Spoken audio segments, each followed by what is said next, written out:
topic, we got Blake Griffin, who recently got bought out by Detroit. Ended up, he Man, signed last night with the Brooklyn Nets for the rest of the year. And we also have another player we're going to talk about, Andre Drummond, who's looking to get buyout or traded by the Cleveland Cavaliers.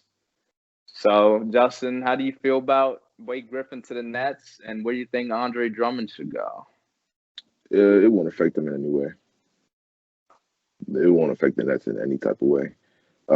Blake Griffin's washed. He hasn't dunked in a year. That's the only reason why he was an all-star, because his jumping ability. Um, he's just not the same. He's Athleticism. injury. Yeah, his athleticism. He's just not the same. He's washed. He's injury prone. There's not much he can do. Him adding him to I've been going on Instagram and I'm seeing all these edits with Blake Griffin with KD carrying hard, and like, oh my gosh, this team is scary. You know, it's not. I mean, they're scary with the three of them, but Blake Griffin doesn't make them any more intimidating. I promise he doesn't. Like, what's he going to do? Spot up? That's all he's gonna do. Like, he's not going to do anything else. He's going to spot up or be hurt. That's what you going to do. You going to give him the ball, go get a bucket? No. No. Come on now. Now, with him being on the Nets, he might be able to dunk again, but he's not going to be a factor like everybody hyping it up to be. He's not. Now, Andre Drummond, I really do hope he gets out of that situation, because the Cavs are doing him dirty. They're doing him real dirty. Now, I want to see him go. I want to see him succeed. He's obviously not the big man that he was, but I feel like he can go back to that. He needs to be in the right situation. Now, the type of team I can see him on, I'm not sure. As a Heat fan, I would love to put Bam back at the 4, splits the 4. We got ourselves a big rebounder. You know, I would love that. But we're a small ball team, so I don't think that would happen. I'm not really sure where he could go, but I feel like he just needs to be in the right system where he can go back to the person he was on Detroit, because he can get a 2020. He can get a 2020 game. I believe he can still do that, but he's just not given a chance. I think he's just not given a chance. Okay. Go ahead, Austin. Well, starting with Blake Griffin, I sort of agree with Justin. I don't think he's going to have any type of positive impact on the Nets. I don't think he'll have any negative, but the only thing I can see him is he brings them a tad more three-point shooting, because, you know, when you have super teams, there's going to be those short stretches where one of the three players isn't playing. And we've seen that already this year with KD being hurt for a few games. We've had Kyrie and KD both out. You know, they're not going to play. So what Blake's going to bring is he's averaging 12 points a game right now, which is a career low. And most of his points are jump shots, which isn't the Blake Griffin we all know and love. He can't play defense. He's in no way an intimidating defender. And not that he ever was back in his Lob City days with LA, but he had the bounce to block some crazy shots with DeAndre Jordan. He had the athleticism to sit there and play defense on somebody. Now, he's literally a prototypical 4 in today's NBA, where he's there to shoot threes. And I don't think he's not going to start by any means unless the lineup is injured. Like, if KD's not hurt, or if KD is hurt, I could see him maybe starting at the 4. But at that point, I might even start Bruce Brown with as good as he's been playing with them. So he'll bring some shooting to the bench, some bench depth. I don't see much else. I don't think he should have gone to the Nets. Now, I know why he wants to go to the Nets. The Nets are title favorites.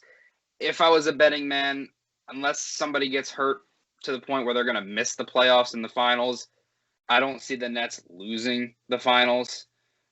Even if it's against LeBron, if it's against the Jazz, if it's against any team in the West, I don't see them losing for the sole fact that they got KD, Kyrie, Harden. I don't care who else you got. That's all you need.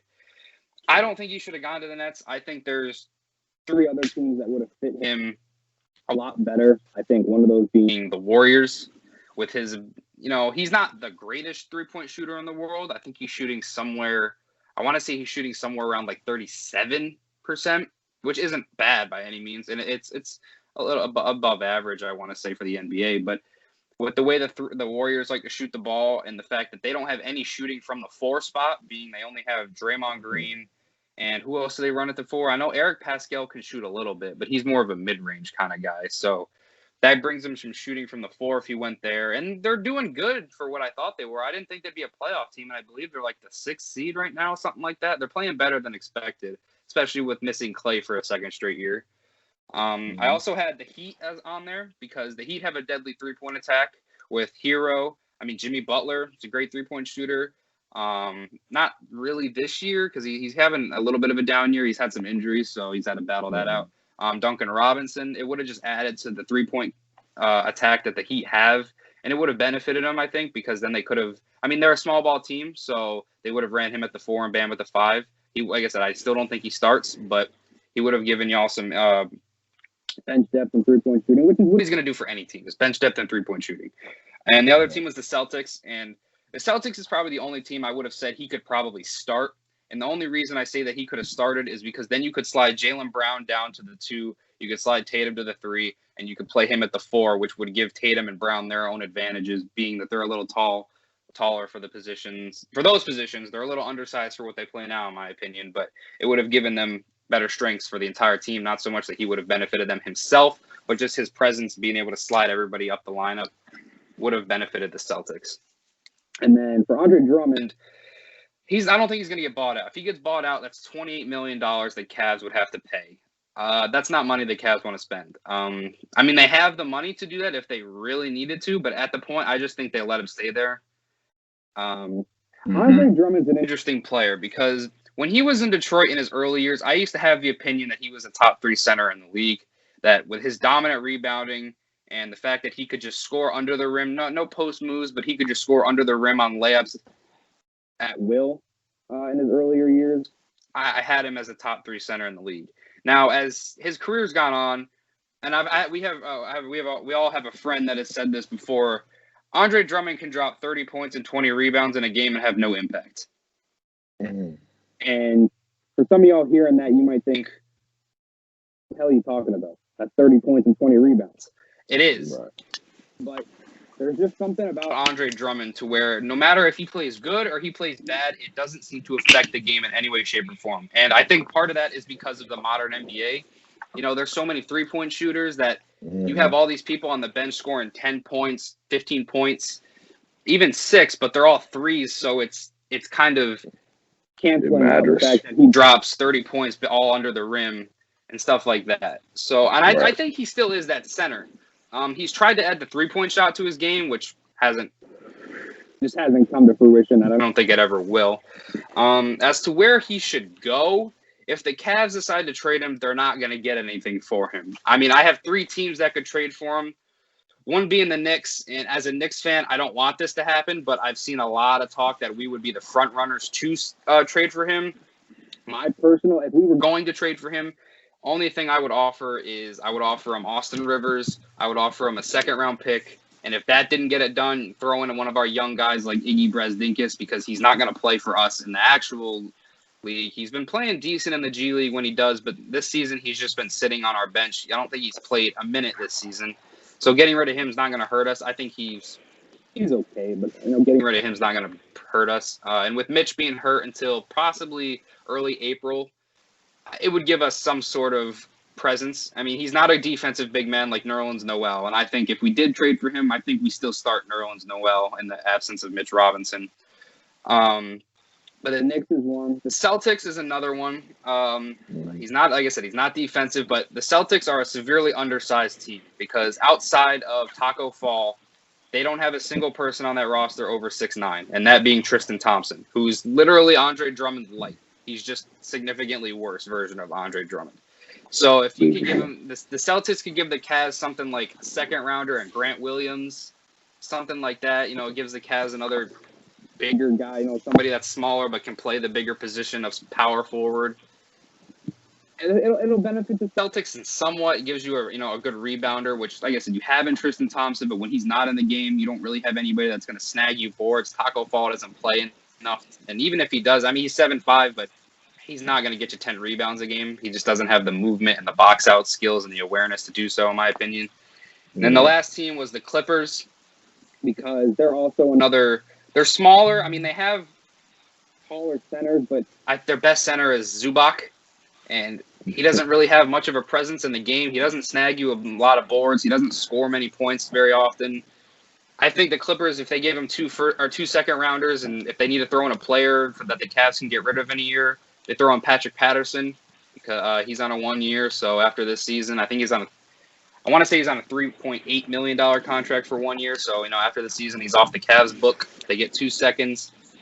I think that's probably the best fit for him. I think I think that actually would move the Clippers up in terms of power rankings in the West, because they lost Montrezl Harrell, which is kind of what he would be for them. I mean, Montrezl Harrell's a really good defensive big man, but he was also able to snag a lot of rebounds, which is what they're missing right now. They don't have that guy that's a tenacious rebounder, is what I think Andre Drummond would bring to them. And I think they're already, in my eyes, finals contenders. But if they get Drummond, that's the one team that I think would push them to even more success.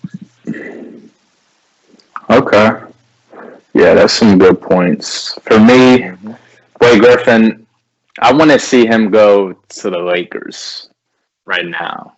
Because without AD, LeBron could use all the help he needs. He's, like y'all said, 36 years old, 18 year in the league.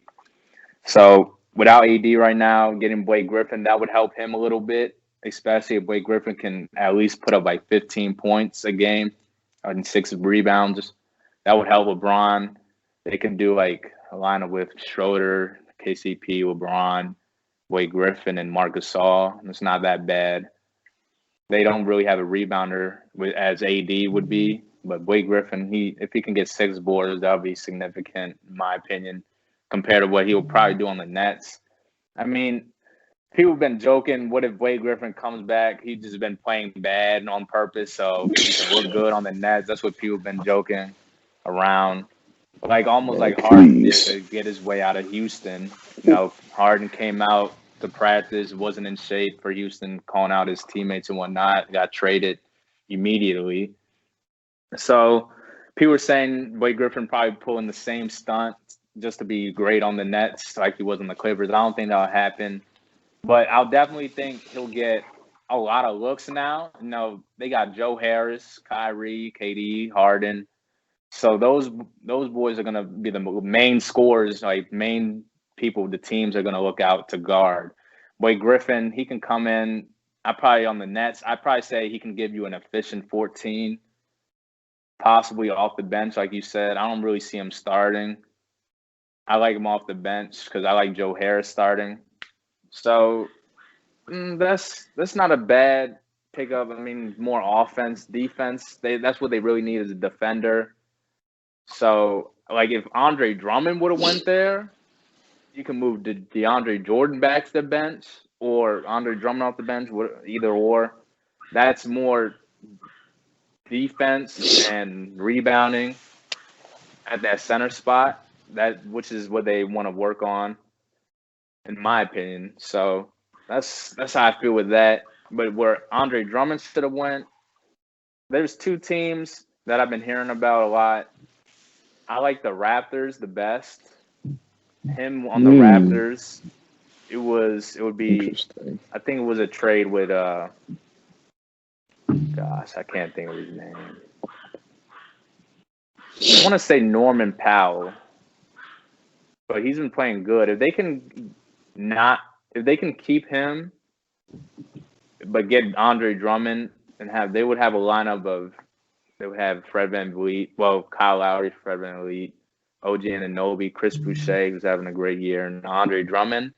That team is not that bad. That starting lineup, in my opinion, I like that. You have Norman Powell off the bench still, a great scorer who's been playing good with OG injured.